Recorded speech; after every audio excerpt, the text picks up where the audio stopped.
Hey, I'm Rob Adler, and welcome to Understanding Upstate, the podcast dedicated to exploring what makes upstate New York such a unique place. Each week, my co-host Jim Search and I dive into a new upstate topic to better understand what's up upstate. And this week, we hit a home run with the Negro Baseball Teams in upstate New York. Let's go. Let's fucking go, baby. Woo! Which, I forget, I think it was like a couple episodes ago, we kind of uncovered some information on these teams in our research. We did. Yeah, it's, I think initially we were going to try and talk about, it seemed like maybe there was a league in upstate New York, but it's more specifically some individual teams, some like barnstorming teams and whatnot, traveling teams. But there's a lot of history there in upstate New York. We're going to talk about like three teams, some specific players and stuff, some Hall of Famers, Jim. Yeah. And, some icons of the diamond. Indeed. I'm excited for it. But before we do that, I'm excited to remind everyone that they should subscribe, rate, and review the show. Guys, give us a 5-star review. Let us know in a review also, some kind words, some things you like about the show. And you can toss in a suggestion for a topic for us to cover on a future episode. We would love to do it. Right? Be honored. We'd be honored to do it. We've done it before. And we would also be honored if you decided to go buy one of our lovely t-shirts at understandingupstate.printful.me and, wear them out and about. It's spring. I think it's safe to say spring has sprung at the time of recording, Jim. That's why we're doing a baseball episode, right? Yeah, I feel like opening day happened. Did that happen already? Maybe. I feel like it did. Maybe. I saw something on TV that sounds about right. I've definitely seen baseball, like preseason stuff on TV at the old dive bar while I play pinball, but Sure. You know what? Let's say it happened. It's happened for at least one team, right? Right. So this is timely. That's what we're trying to say. Yeah. Timely if you're listening to it when it comes out. If you're listening to it out of order, hey, thanks for being here regardless. We're here. We're here for every speedy freak and rattlesnake Pete that wants to be part of the journey. It's true. For sure. And one thing our speedy freak and rattlesnake Pete's are well acquainted with is our Upstate Update segment, Jim. I think we've got a couple. Should we get to it? Yes, let's do it. But before I do, I did that one without taking a breath first, and I almost passed out. But that's what we call dedication. Right. You're willing to suffer for the program. It's true. And that's what we like to see and hear here above the Hudson River. That's true. Well, let's get to it. We got 2 this week, folks. 2 Upstate updates. If you are in the 607 area and perhaps you have tuned in to Channel 34 News on March 20th, you would have saw me. You would have saw me on the news. Binghamton homepage news covered your good friend here about a comedy show that is happening, Stellar Human Presents, which is now going on its 3rd year. Had, again, a great interview with Sam. She really had some thoughtful questions, and the piece came together quite nicely. I'm very proud of it, very happy about it. She read the Eventbrite description verbatim, which I thought was pretty funny to see that unfurl. Sure. And if you may have seen on our numbers, Rob, we may have seen a little bit of a bump here because there was a plug at the end of that article for the podcast. Hell yeah! So there you go. Well, spoiler alert, we're going to be talking about Binghamton today a little bit. So welcome, Binghamtonians, Southern Tierers, Broome County residents. We're going to be talking. Right. We're going to be talking about you. Well, And, yes, we will be quite in depth. This is going to be a whole lot of Binghamton shit happening here today. And also, folks, if you saw the news and you were like, wow, that looks like such a fun time, tickets are still available. Stellar Human presents at 159 Washington Street, Stellar Human in downtown Binghamton. That show is tonight. When this episode drops, this will be out. This show will be tonight, March 27th. Doors are at 6:30. Show is at 7 o'clock. I'm going to headline. Courtney Farrington's going to feature. Stephen Brown is going to be hosting. Tickets are $15 on Eventbrite, but $20 at the door if you want to be like that. It's going to be a great show, so come out for it, and we'd love to see you. And big shout out to Channel 34 and Sam for covering this, who may be at the show because I offered some free tickets to the press. So there you go. Cool. All right. One down, one to go. In our continuing coverage of Stellar Human Presents, we have uncovered a new medium in which we can promote the show, and that is going live. We have gone live 3 times on Instagram in promotion of the show. First time was with LaRue. Second time was with the homie Stephen Brown. And the last time was with LaRue. We went live, yesterday, I guess would be. No, Wednesday. Whatever. Time's irrelevant. We went live and had a great conversation leading up to the show. Saw some cool, dope Binghamtonians in the live, which was great to see. In some support of that, got some folks who were like, we'll go to the show. I'm like, buy a ticket, and they're like, we'll just go. I'm like, I need you to buy a ticket. It was great to see. Saw Rose Hampton, mother of Mike Hampton, in the chat. Big shout out to her and Mike Hampton, and saw some great folks in there. So. And we had a great conversation, LaRue and I did. I mean, he's, again, doing some really dope stuff in the Binghamton area with Stellar Human, and Stellar Human Presents is going to be a really fun show. I'm working on a brand new-ish 45 minutes that will turn into something very dope at the end of the year. So you need to be on the lookout for that. And that is the Upstate Update, Rob. That's what I got for you, buddy. Well, should we get into some baseball, Jim? Listen, batter up, man. All right.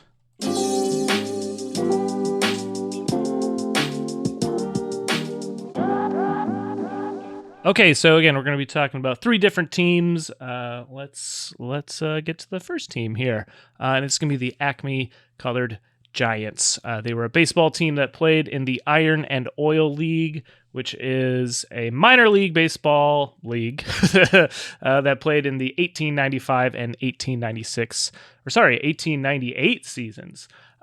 League teams were based in Ohio, Pennsylvania, New York, and West Virginia. The Acme Colored Giants were founded by businessman Harry Curtis in 1898 in Celeron, New York, in the southwestern part of the state.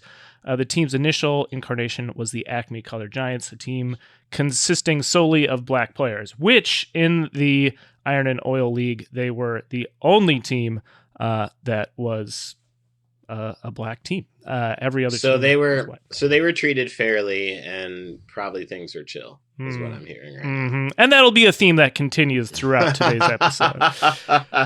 Yeah, I believe it. I can totally see it.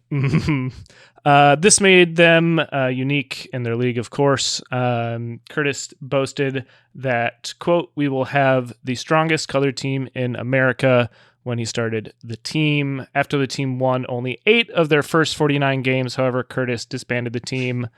This new team, the Acme Giants, with the word color removed, consisted of only white players. Cool, Curtis. Yeah. Cool, Harry. That's what we call investing in the team, I guess. This is what this is, I feel like Harry's kind of a trendsetter here in that he did what we like to call today performative allyship. There's a very special term for what Harry has done here, and we see it today quite a bit. So Indeed. I feel like, Harry, you are a true pioneer in telling everyone that you like black people, but then when the shovel hits the shit, you said, you know what? I'm good. Indeed. So there you go. And that's there's not a ton of information on the Acme Colored Giants. The Iron and Oil League, again, randomly had a season in 1895 and 1898. Like a lot of these minor leagues, not just the teams, but the leagues were pretty volatile in general. They would start up, they would shut down mid-season. But luckily we do have a lot more information on the next two teams that we're going to talk about. So let's get to those. We got the Schenectady Mohawk Giants next. Again, they were a short-lived American Negro League baseball team in the Eastern Independent Club in 1913 and 1914, based in, of course, Schenectady, New York. They played their home games at Island Park in 1913 and at Mohawk Park in 1914. In 1913, the club was managed by Phil Bradley, with Chappie Johnson, who managed the team in 1914 when the team was ultimately disbanded. The Giants got their start in 1913 under the organization of Bill Wernicke. Although this was seasonal work for these ball players, they were full-time paid players. That's kind of cool. That's pretty great. Yeah. By offering full-time jobs, Wernicke was able to lure players into Schenectady from all over the country. The Giants would play their home games at the nicest ball field in Schenectady, Island Park. The beginning of the Mohawk Giants can also be known as the Frank Wickware era. Wickware was by far the best pitcher for the team in its early years. Wickware was known to jump teams often, always playing for whoever paid him the most. It's good. That's a good policy. Hey, man, Yeah. You know what? Nice work if you can get it. Loyal to the dollar, it looks like. In 1914, he pitched no-hitters against the Indianapolis ABCs and the Cuban Stars. The Schenectady Union Star called Wickware, quote, the best colored pitcher in the world. The ultimate decline of Wickware's career was an addiction to alcohol. This addiction robbed him of his previous effectiveness and cost him his chance of being inducted into the Baseball Hall of Fame.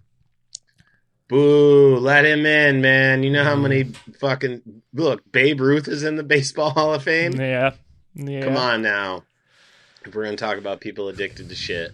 That's true. Anyway, that's truly neither here nor there. Indeed. Well, back to 1913, where the Giants would go on and to beat one of the greatest pitchers of all time, Walter Johnson, in a game held in Schenectady and watched by somewhere between 6,000 and 8,000 spectators. Johnson and a team of all-stars came to Schenectady on October 5th and would lose to the Mohawk Giants 1-0 in a game that was called due to darkness after 5.5 innings. What?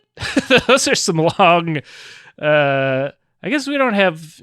I mean, come on. Can't we get some lights on the field? What do we do? That's crazy. Help us out here, man. What time did they start that they can only do 5.5 innings? They started at 4:00. Yeah, dude. However, this was not even the most interesting event of the day. After both teams warmed up, the Mohawk Giants players ran off the field. The players claimed that the team's manager, Bill Wernicke, had not paid them for the past 6 weeks, and they demanded to be paid immediately. That will cause a delay in the start of the game.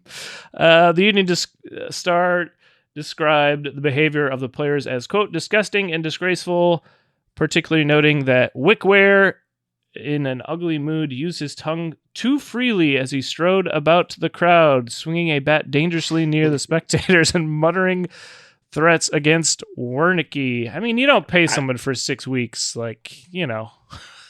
Hey, Listen, I'm not entirely mad at these guys trying to get paid, man. Yeah. And using your tongue too freely in public is fine with me. There's a lot of people who make a lot of money doing that. So There you go. There you go. So we Not call mad at collective you. bargaining, you know?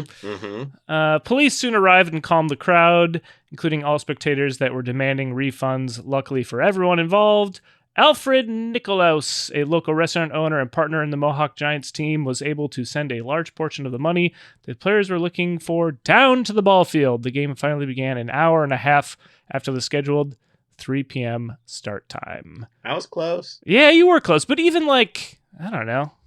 They still should have gotten in more than 5.5 innings. Well, okay, so if this game was played in the summer, Yeah. right? Like, I'm guessing, well, I don't know, sunset's probably like 7:30, 8 o'clock. So, Yeah. never mind. Never mind. I digress. Anyway, let's see. Even with early success, the Giants would disappear after the 1915 season, but the independent Negro teams came back to the Schenectady area in 1924 with the emergence of Chappie Johnson's All-Stars. Chappie Johnson had been playing professional baseball since 1895 and was the best catchers in black baseball during the first 2 decades of the 20th century and even played for the Mohawk Giants in 1914. The All-Stars also introduced the area to a rising star in Buck Ewing, and a new business manager in Hank Bozzi. In 1927, Chappie Johnson would leave the area, but his team stayed and changed its name to Buck Ewing's Stars. The team would continue to play around the area, calling fields as far north as Glens Falls home. Yeah, it's up there. In 1929, Buck Ewing left the region and went to play for the Homestead Grays. With Ewing gone, Bozzi decided to rename the team he owned and revive the name of the original black team in Schenectady, the Mohawk Giants. They also had a brand new home, Schenectady's Central Park. Buck Ewing was the star that emerged from the Mohawk Giants. Grover Cleveland Alexander stated Ewing was the greatest catcher I ever saw, black or white. Ewing could hit for power and played the position of catcher as well as anyone ever saw. While he did have 2 productive seasons with the Homestead Grays at the top level of Negro League Baseball, Ewing is more known for the man he replaced him on the Grays, or is more known for the man that replaced him on the Grays. Right. In 1930, Ewing injured his hand from a foul tip. He was replaced in the lineup by Josh Gibson, who would go on and hit almost 800 home runs in his career. Ewing would return to the Mohawk Giants and had a long, spectacular career. Quote, introducing Buck Ewing, the Cobble Skill Index once wrote, the colored Babe Ruth of baseball. If you have seen him play once, you will want to see him again. If you haven't, then don't miss him. There we go. By 1931, the Mohawk Giants were really making a name for themselves. Bozzi reported that the club had an 82-win, 27-loss season. That's pretty good for baseball, man. That's pretty good. Perhaps the most memorable of these games came when the famous House of David came to Schenectady with former World Series hero Grover Cleveland Alexander. It is reported that between 15,000 and 18,000 spectators showed up for the event. Well, I do want to say that Josh Gibson's 800 home runs in his career eclipses Babe Ruth's record of 714. So there you go. Just want to throw that out there. And also my record of 0. By quite a bit. It has you beat by 800. Yeah, so. a considerable amount. Sure. Let's see. When discussing the topic of Negro teams, obviously the topic of racial issues cannot be overlooked. Race relations were most likely not any better or worse in Schenectady compared to other areas throughout the country. It was noted that the Giants' most famous player, Buck Ewing, was met with opposition when he rented a place in a white Schenectady neighborhood. Another account stated seeing a Giants player being refused a haircut by a Proctor's Arcade barber because of the color of his skin. The Giants were in a unique situation in Schenectady. Unlike teams from larger urban areas, the Giants relied on a white fan base to support them. For the most part, they were treated as Schenectady's own and respected, but there was always an invisible color line in the city. Well, here's the thing. I feel like you might have dodged a bullet from Proctor's Arcade Barber, man. Sure. Just want to say that, dude. Sure. I know it probably doesn't feel good to be not allowed into a place because of the color of your skin. Of course it doesn't. But just know that haircut probably wasn't very good. Yeah. So Fair enough. The 1937 version of the Mohawk Giants is often remembered as the best group of talent assembled by Henry Bozzie, and also had superstar Buck Ewing returning. The Giants would finish first in the Eastern New York State League in both the first and second half of the season with an overall record of 30-7, but go on to win the first game in the championship series. However, when they went to Glens Falls to play game 2 and 3, Glens Falls added a couple new minor league players while the Giants had 9 players leave for the winter before the series was over. Oh no, Glens Falls went on to win the final 2 games and the championship. I mean, losing 9 players, that's some turnover, man. Well, that's like the entire lineup. Yeah, dude, that's rough. By 1939, Bozzie and the Giants were experiencing financial problems. Bozzie stated that a lack of revenue was due to the fact that Schenectady did not have a fenced-in ball field, and many players were able to watch the game, or maybe many people, were able to watch the game at no charge. Yeah. Well, you could solve that problem. Yeah, I feel like you can get a fence up pretty quick. And you could also charge people money to watch the game. Yeah, I think even if you go out to out into the outfield where people are just hanging out and walk around with the hat, just like, come on, walk around with a bucket. Yeah, a couple bucks, guys. Come on. The Giants became a popular road team where they gained a larger net income. During this season, the team was also invited to partake in baseball's centennial program in Cooperstown, where Negro baseball was given recognition. The Giants would play the New York Cubans of the Negro National League and lose 6-0. In 1942, Bozzie would sell his ownership rights to local black businessman McDonald Lewis. The team was now more known for its past than its current average play. The Giants would only play 31 games and finish the season with a losing record because of a lack of games. Players often held full-time jobs elsewhere in the city. The money from the Giants was no longer lucrative enough to make a living from just playing baseball, and they could no longer draw in the big names as they once had. And this led to the Mohawk Giants folding in 1943. Man. Yeah. What a legacy. It kind of went out with a whimper, not a bang. I mean, again, they held on for 25 years or so, like a lot longer than some of these other teams in leagues. Like that's a long time for a minor league team to hold on. But for in any regard, it's past or present. It's tough. Jim, that brings us to our third team, the New York Gorhams. Let's talk about them. Let's get into it. The New York Gorhams were a Negro League baseball team that played from 1886 to 1892. During their short existence, the Gorhams grew to be one of the most successful black professional clubs in the country and challenged the supremacy of the Cuban Giants. Founded by Ambrose Davis as a barnstorming club that ranged from Newburgh, New York to eastern Pennsylvania in 1887, the Gorhams became the founding members of the short-lived National Colored Baseball League. The Gorhams also spent 2 brief periods in organized minor leagues, playing in the 1889 Middle States League and representing Norwalk, Connecticut in the 1891 Connecticut State League. So, let's talk a little bit more. The 1891 Gorhams, managed by S.K. Govern, formerly of the Cuban Giants, were often billed as the Big Gorhams and featured two future Hall of Famers, Saul White and Frank Grant. White later wrote that he considered the Big Gorhams, without a doubt, one of the strongest teams ever gotten together, white or black.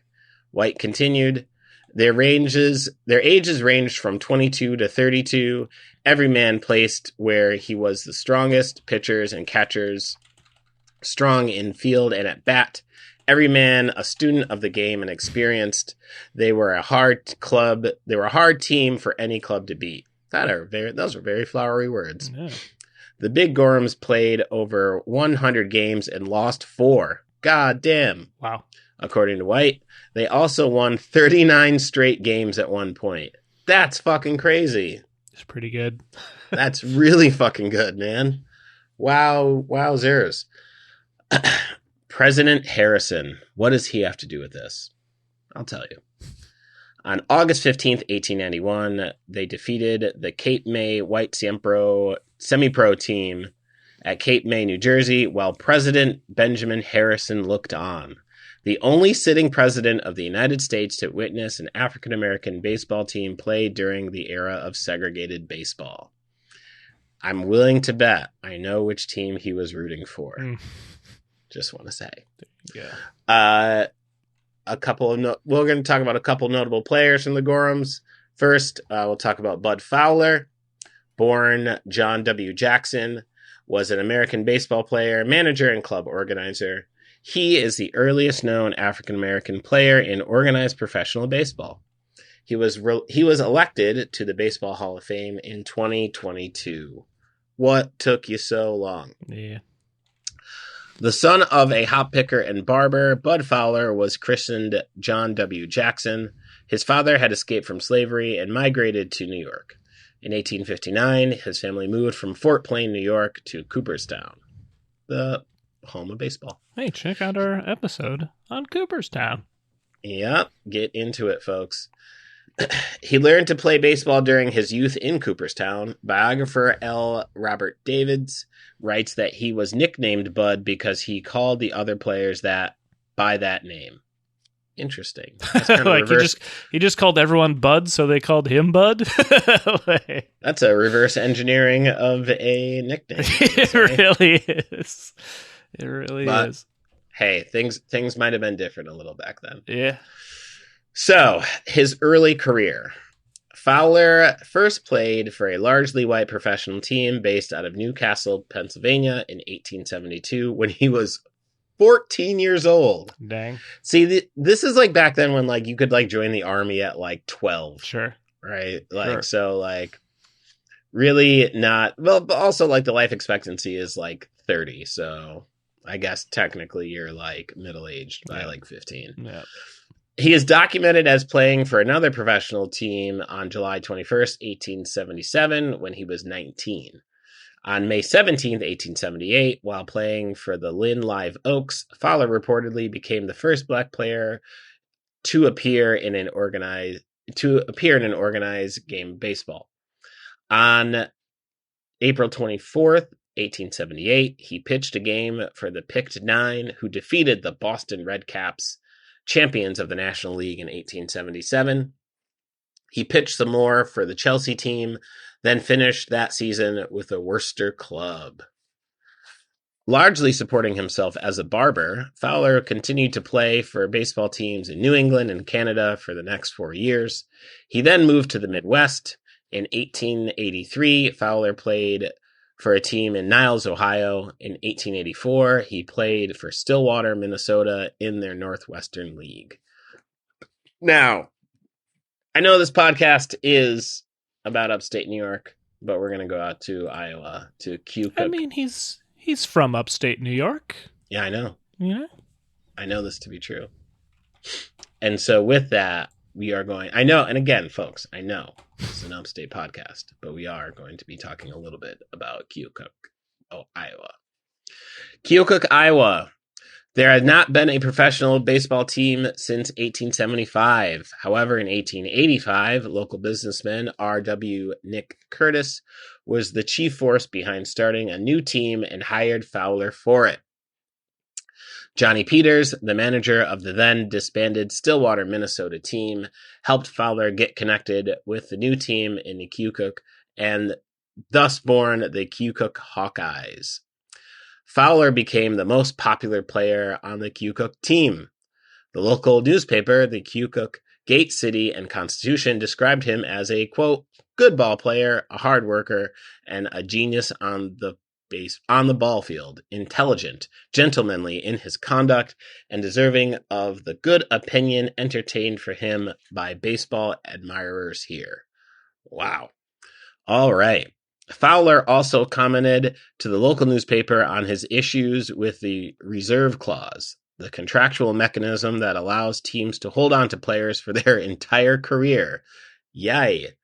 Fowler stated that, quote, when a ball player signs a league contract, they can do anything with him under the provisions but hang him.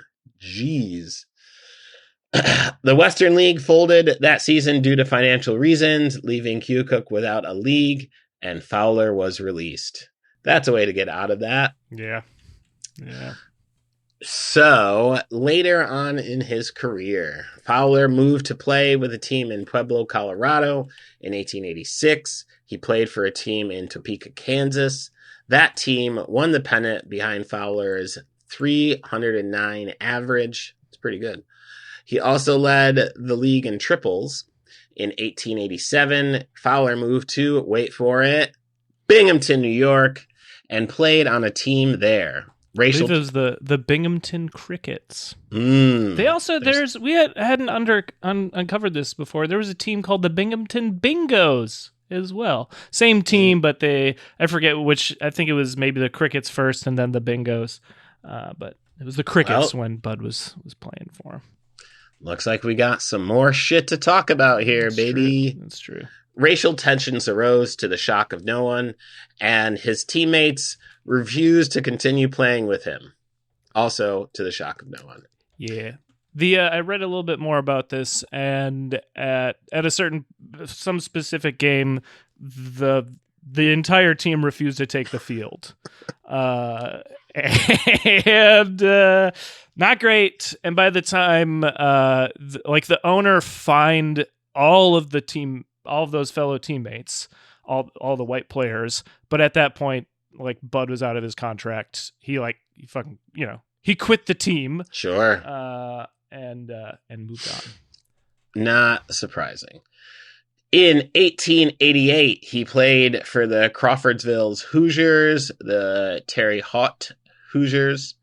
Fowler played for the 1890 Sterling Bluecoats, the Galesburg Pavers, the Burlington Hawkeyes, as the Illinois-Iowa League franchise relocated twice.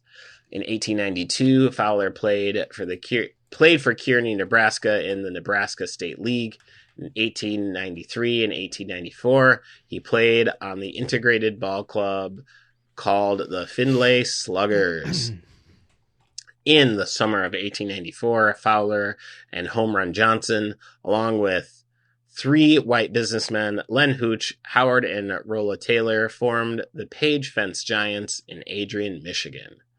Fowler played second base for the 1895 Giants, but was moved to right field when the team signed Saul White to play that position in 1895.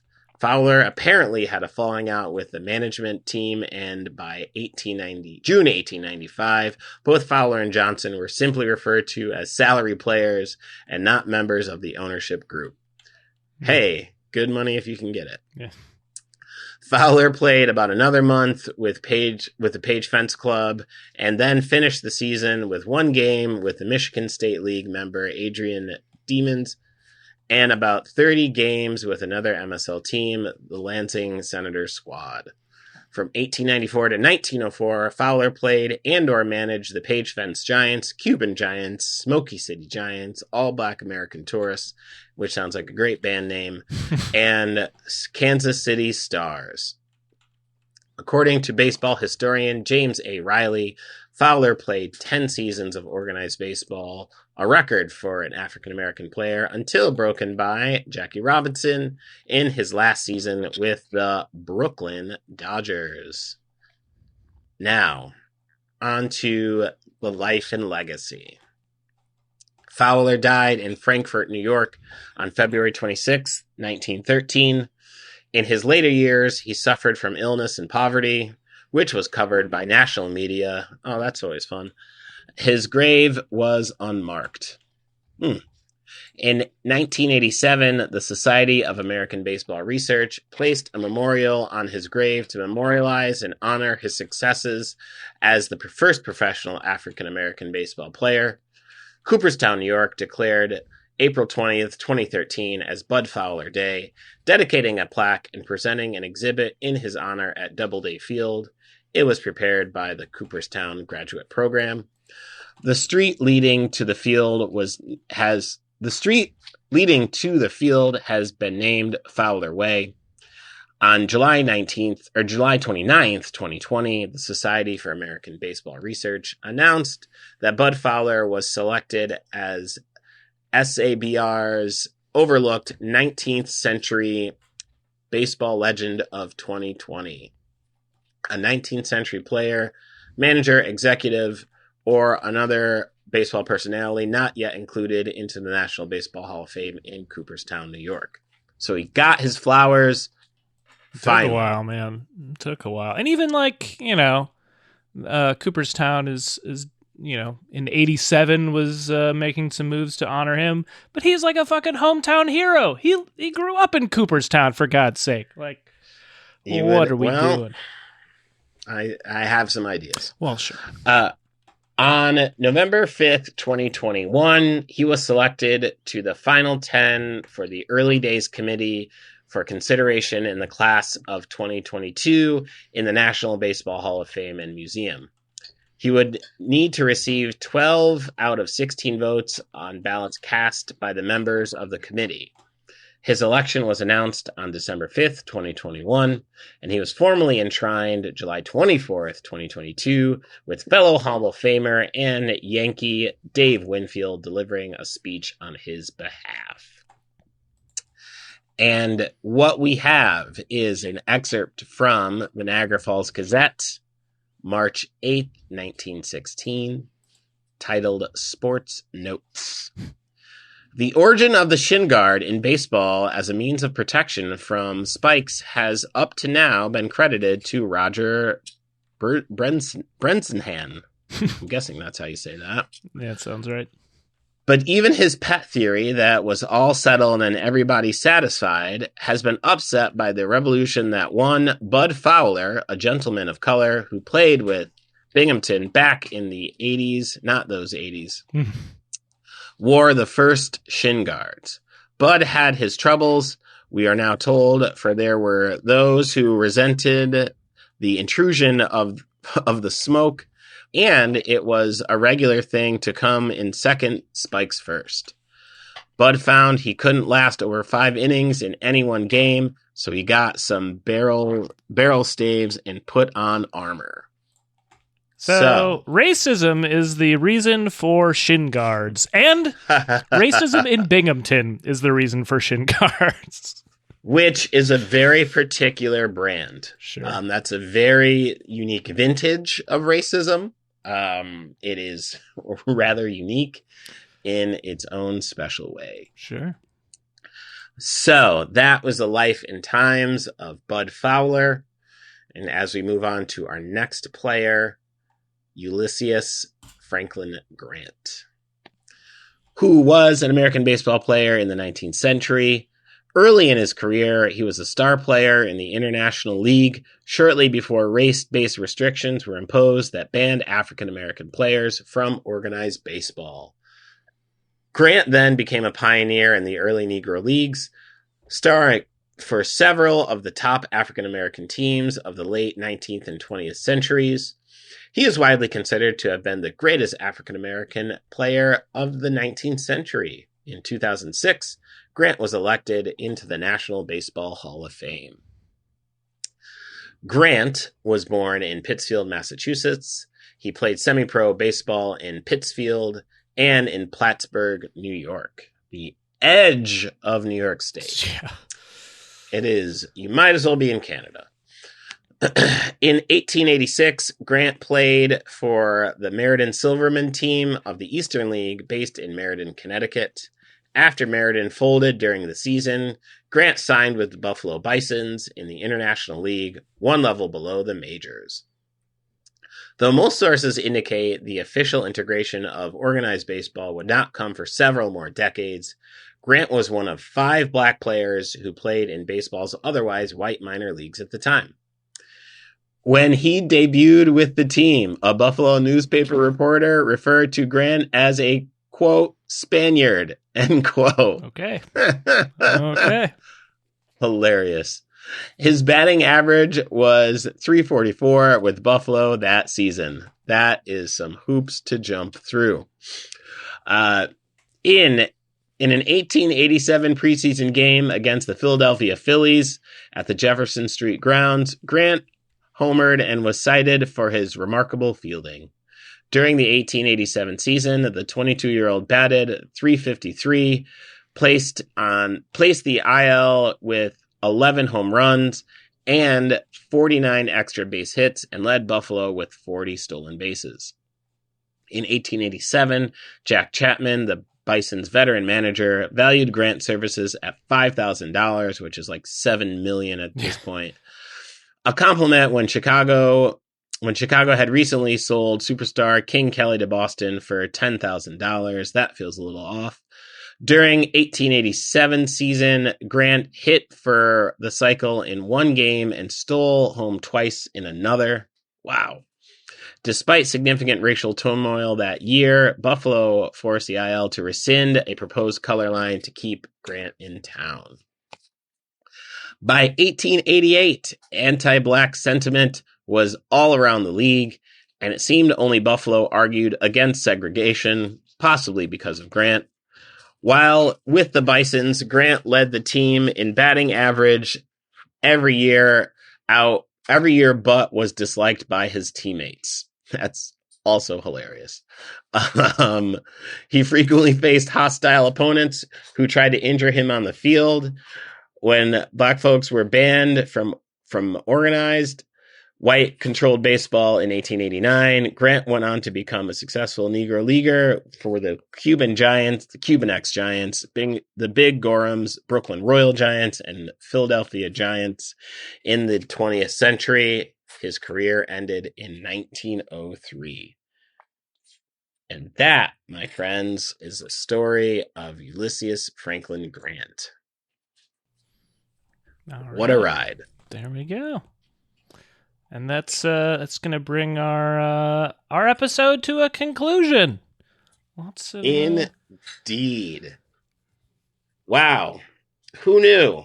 Yeah. Who knew Yeah, the legacy? Well, and that's what the show's about. A lot of history up there, a lot of great players to go through those teams, and a lot more. Those are just I think those are majority of the teams we could find, but again, there's a lot more players, of course, that are out there. Maybe a future episode.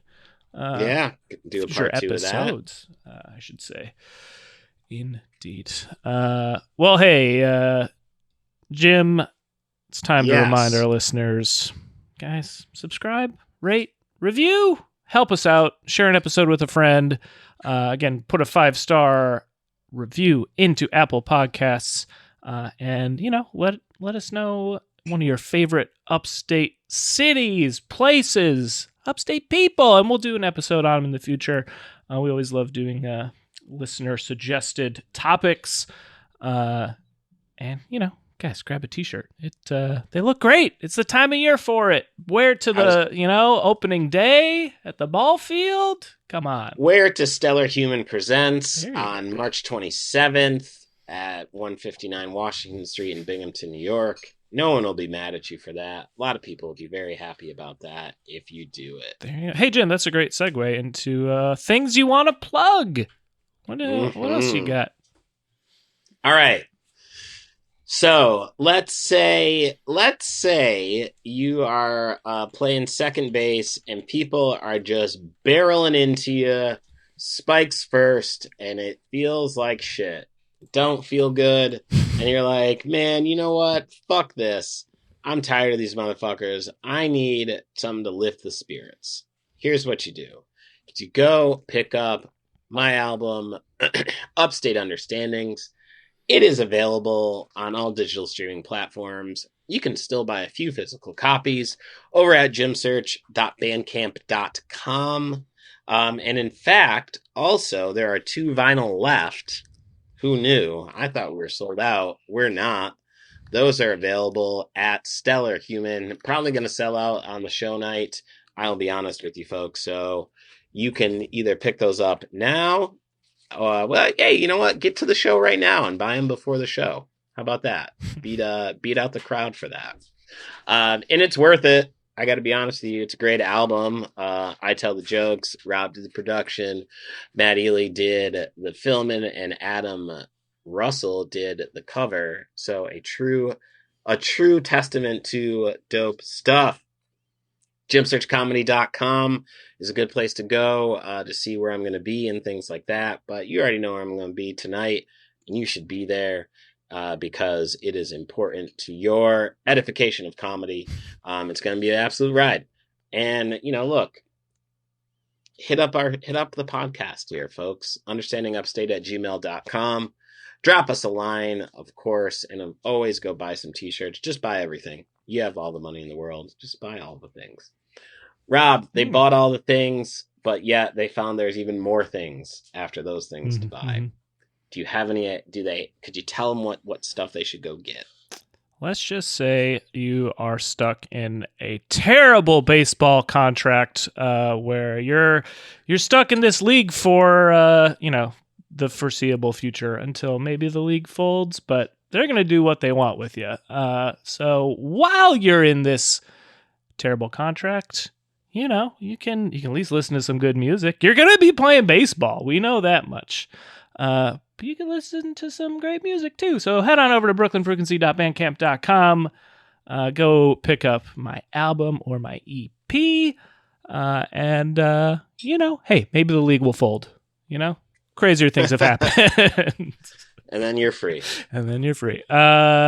Jim, yes. We need to free up people from this episode. So that means we got 2 things to do. One, we need to give people a hint about what next week's episode is, and then we need a little up pun from me. So let's get to it. Oh man, well, we've got a real slice coming for you, folks. That's all I can tell you. Well, I'm excited for it. I'm also excited to close out today's episode with a little pun. Are you ready, Jim? I think so. Jim, it's getting late, and we don't want this episode to be called for darkness on the field. So let's turn up the lights and get on out of here and finish this baseball game. Bring it back to early in the episode. So we call in the comedy world a callback. That's what you've done there. Right? I don't know if we call it a strong callback, but it was a callback. A callback is a callback, man. That's true. Don't sell yourself short here, bud. That's true. Take the flowers when they show up. There we go. Take the flowers when they show up.